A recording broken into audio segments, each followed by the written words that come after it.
I had known before the breathing began what I know now, and if only I knew now what I knew then, perhaps when the breathing is over.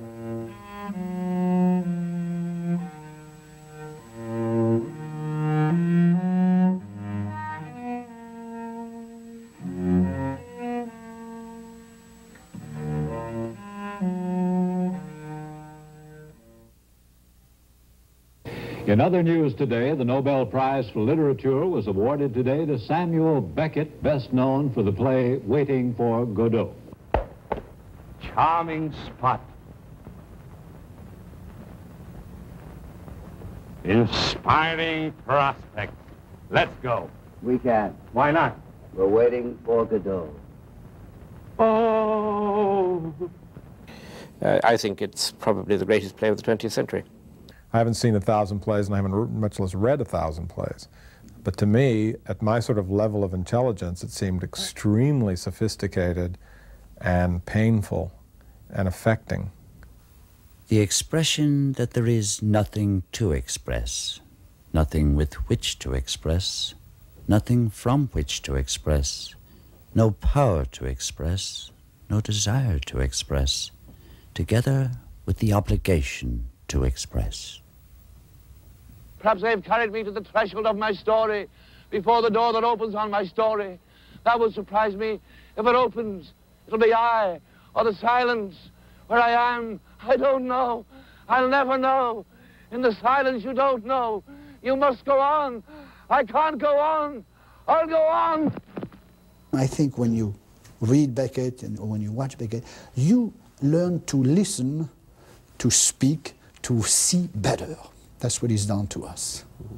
He's teaching us how to see things we've never seen before. Tiny little thing, before its time, God-forsaken hole, no love, spare that, speechless all her days, practically speechless. How she survived, that time in court. What did she just say for her? Guilty or not guilty? Beckett is, in my opinion, one of the greatest writers of this century. And what is more, one of the profoundest explorers of the human condition. My face in her breasts and my hand on her. We lay there without moving, but under us all moved, and moved us gently up and down and from side to side. Past midnight, never knew such silence. The earth might be uninhabited. I'm constantly amazed by the man's sound, by the command of language, by the purity, by the simplicity, by the use of sound and silence, the comprehension of silence. Good, in the end, then appears. Are you free? Yes. Take him away and give him the works until he confesses. What must he confess? That he said what? Is that all? And where? Is that all? Yes. Then stop. Yes. Good. Yes, and another thing that struck me, you fade them out, and suddenly, at one point, suddenly they're there. Is that deliberate?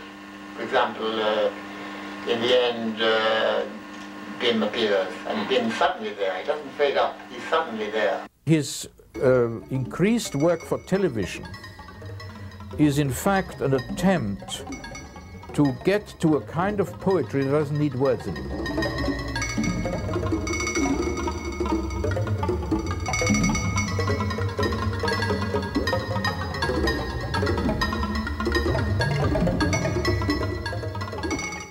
He said, you see, I think most writers waste people's time by writing at too great a length. And I'm trying to reduce everything to the minimum length. And he said, well, at the end of the day, my last work will be a blank piece of paper.